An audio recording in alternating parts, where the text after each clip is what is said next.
Wagner के movement से Moscow में हड़कंप है। मॉस्को अभेद्य किले में तब्दील कर दिया गया है, तब्दील होता जा रहा है। वैगनर मूवमेंट से मॉस्को में हड़कंप, मॉस्को अभेद्य किले में तब्दील हो गया है। मॉस्को के बॉर्डर को भी सील कर दिया गया है। बॉर्डर पर रेत से भरे ट्रक खड़े कर दिए गए हैं। इस तरह का खौफ है। राजधानी मॉस्को के आसमान से निगरानी की जा रही है लगातार वैगनर के मूवमेंट की खबर सामने आने के बाद। लेकिन सवाल यह है कि प्रिगोजिन का प्राइवेट जेट अचानक कैसे क्रैश हुआ? क्या उड़ते हुए प्लेन को मिसाइल से टारगेट किया गया, या किसी एंटी एयरक्राफ्ट गन ने निशाना बनाया, या जेट के उड़ने से पहले ही उसमें बॉम्ब प्लांट किया गया? कहीं ऐसा तो नहीं कि प्लेन के इंजन में पहले से कोई गड़बड़ी थी?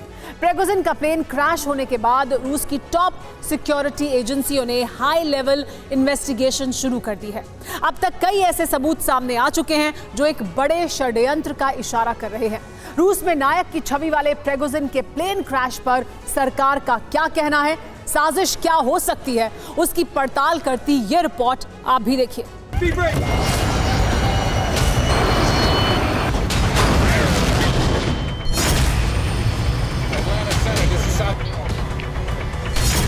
Они тушат.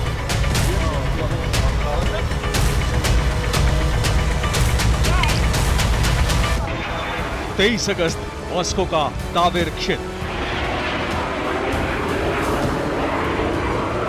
प्रिगोजिन का प्राइवेट जेट सामान्य तरीके से उड़ रहा था।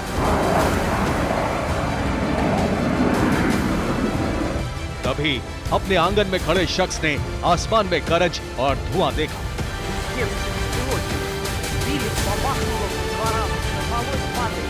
आसमान में सामान्य तरीके से चल रहा प्रिगोजिन का प्राइवेट जेट बहुत तेज गति से नीचे गिरने लगा। उसमें आग लगी थी, धुआं निकल रहा था।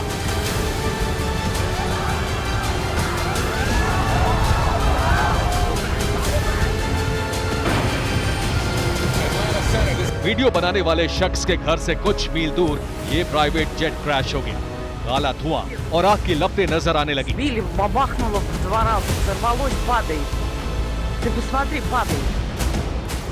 अब क्रैश से पहले का ये दूसरा वीडियो देखिए। इस वीडियो में प्रिगोजिन का जेट आग का गोला बना दिख रहा है।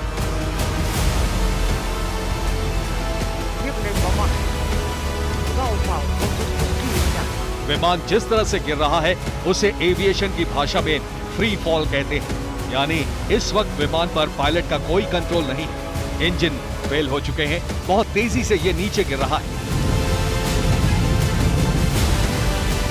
नोज डाइव मोड में जेट नीचे गिर रहा है, यानी उसका अगला हिस्सा नीचे की तरफ है। कुछ ही सेकंड बाद तावेर के एक मैदान में जेट क्रैश हो गया।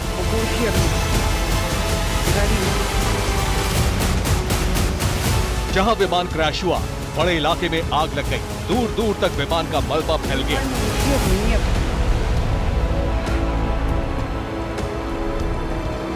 ऐसा क्या हुआ कि मॉस्को से सेंट पीटर्सबर्ग जा रहा प्रिगोजिन का विमान अचानक क्रैश हो गया? इसे 3 तरीके से समझा जा सकता है।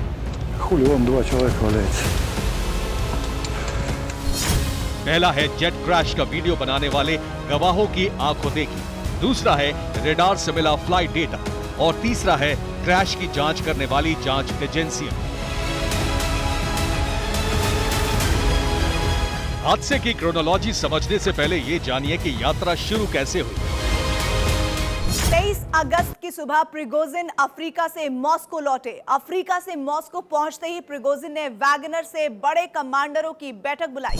मॉस्को में प्रिगोजिन के फ्लोटिंग रेस्टोरेंट में पहले सबने लंच किया, वहां पर बैठक हुई और उसके बाद सब विमान से मॉस्को से सेंट पीटर्सबर्ग के लिए रवाना हो गए।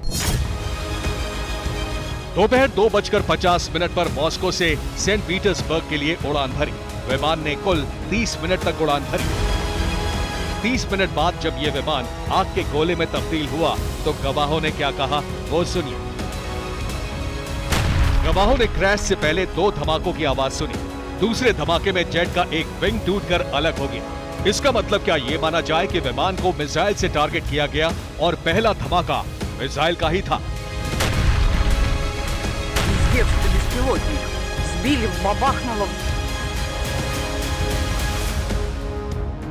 जैसा दावा आंखों देखी बयान करने वालों ने किया, उनके दावे से मिलते जुलते सुराग विमान के मलबे से मिले हैं। ये क्रैश हुए प्रिगोजिन के जेट का विंग है। इस पर लाल घेरे में बने ये निशान बताते हैं कि विमान पर स्प्लिंटर यानी छर्रों के निशान हैं। ये छर्रे मिसाइल से निकले हो सकते हैं। माना यह जा रहा है कि प्रिगोजिन के जेट को एयर डिफेंस सिस्टम से गिराया गया। दूसरी आशंका है कि प्राइवेट जेट में पहले से बम लगाया गया था। प्रिगोजिन के एम्ब्रेयर प्राइवेट जेट पर हमले की आशंका रेडार डेटा से और मजबूत होती है। ये ओसन प्लेटफॉर्म का फ्लाइट रेडार डेटा है। नीली वाली लकीर प्रिगोजिन के जेट का फ्लाइट पाथ है। नीली लकीर ये बता रही है कि जब प्लेन क्रैश हुआ तब पायलट उसकी ऊंचाई बढ़ा रहा था।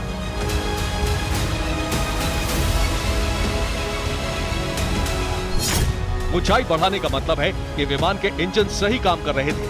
30 मिनट की उड़ान के दौरान कोई गड़बड़ी नहीं दिखाई दी और ऊंचाई 28,000 फीट थी। दोपहर करीब 3:19 पर यह एयरक्राफ्ट अचानक ही नीचे गिरने लगा। 30 सेकंड में विमान 8,000 फीट नीचे आ गया। फ्लाइट रेडार को आखिरी डेटा 3:20 पर मिला। रेडार के डेटा भी यही बता रहे हैं कि विमान के इंजन में कोई गड़बड़ी नहीं थी। मतलब साफ है कि इसको बाहर से टारगेट किया गया या फिर विमान के अंदर विस्फोटक लगाया गया। प्रिगोजिन युद्ध में रूस की जीत का बड़ा मोहरा था। उसके बारे जाने के बाद रूस की बड़ी जांच एजेंसियों ने क्रैश इन्वेस्टिगेशन शुरू कर दिया है। रूस ने प्लेन क्रैश की जांच के लिए एक स्पेशल कमेटी बनाई है जो मामले की जांच कर रही है। रूस की जांच कमेटी ने कहा है कि प्लेन में खराबी से लेकर हमले तक किसी भी आशंका से इनकार नहीं किया जा सकता। रूस ने कई आशंकाएं जताई हैं। पहली ये कि प्रिगोजिन के जेट पर आतंकी हमला किया गया है। आतंकी हमले के पीछे यूक्रेन है। विमान में कोई तकनीकी खराबी आने से क्रैश हो सकता है।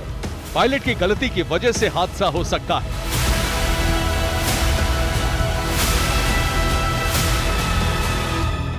क्रैश का नतीजा यही है कि पुतिन के खिलाफ विद्रोह करने वाला प्रिगोजिन मारा जा चुका है और अमेरिका आरोप पुतिन पर लगा रहा है। प्रिगोजिन का जेट क्रैश षड्यंत्रों का जाल नजर आता है। ऐसे काले रहस्यों की अंधी सुरंग जिसके किनारे पर भी षड्यंत्रों का घना जाल सबूतों की रोशनी को रास्ता न दे। Bureau report, TV9 Bharat.